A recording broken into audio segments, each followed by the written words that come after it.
લીધી હતી। આ સાથે મેયર, પોલીસ કમિશનર તેમજ ધારાસભ્યો પણ શિવશક્તિ માર્કેટ પહોંચ્યા હતા। માર્કેટની પરિસ્થિતિનો અધિકારીઓ સાથે વાતચીત કરીને ચિતાર મેળવ્યો હતો।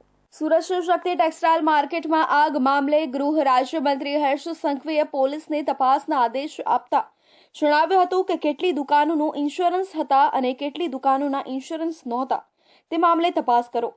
જો કોઈ ક્ષતિ જણાય તો તાત્કાલિક પગલાં ભરો। આખી માર્કેટમાં કેટલાનું નુકસાન થયું છે તેનો રિપોર્ટ બનાવો।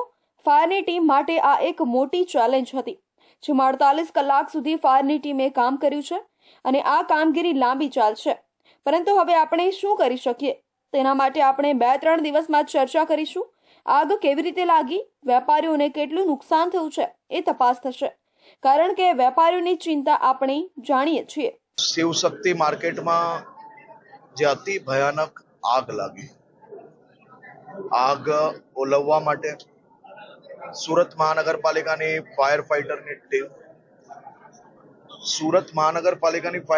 ટીમ સિવાય બી આસપાસના વિસ્તારમાં બધી જ મોટી industry, Reliance, Adani, arsenal Mittal એવી બધી જ ઇન્ડસ્ટ્રીની ફાયર ફાઇટિંગ ટીમને બી ત્યાં લગાડવામાં આવેલી હતી, પરંતુ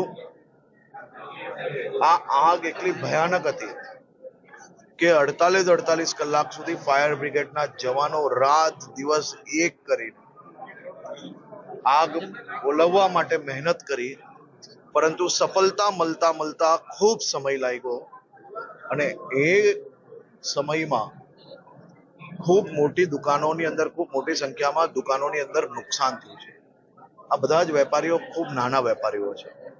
આજે collector Shri, police commissioner Shri અને સૌ અધિકારીઓને મંત્રી શ્રી મુકેશભાઈ, મેં અને બધા જ ધારાસભ્યશ્રીએ સૂચન આપ્યું છે અને તાત્કાલિક કેટલા લોકો પાસે ઇન્સ્યોરન્સ છે, કેટલા લોકો એવા છે કે જેની પાસે ઇન્સ્યોરન્સ નથી, જેના દુકાનની અંદર નુકસાન નથી થયું, એ પોતાનો સાડીઓ કે કપડાનો જે કંઈ સામાન હોય એ કઈ રીતે નીકાળી શકે, એનો વેપાર પાછો કઈ રીતે ઝડપથી ચાલુ થઈ શકે તે માટે તાત્કાલિક સર્વે કરીને કામ હાથ ધરવા માટેની સૂચના બી આપી છે।